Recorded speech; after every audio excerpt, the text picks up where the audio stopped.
Magandang gabi sa lahat. Nandito po tayo sa highway. Dito sa Lueta, ayan. Itong lugar po magandang mamitik ng mga truck, ayan. Ito sa Paletterway na to. Lahat makukuha rito, ayan.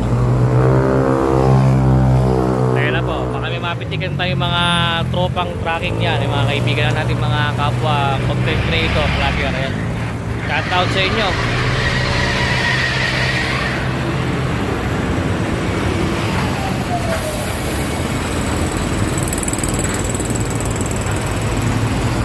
Ayan, mga paluwas po ng Manila yan.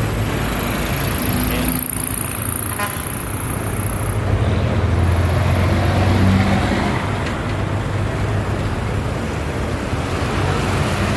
Wala tayo matsyempo ng mga European truck. Hindi na magaganda. Ibang pa tayo na iba.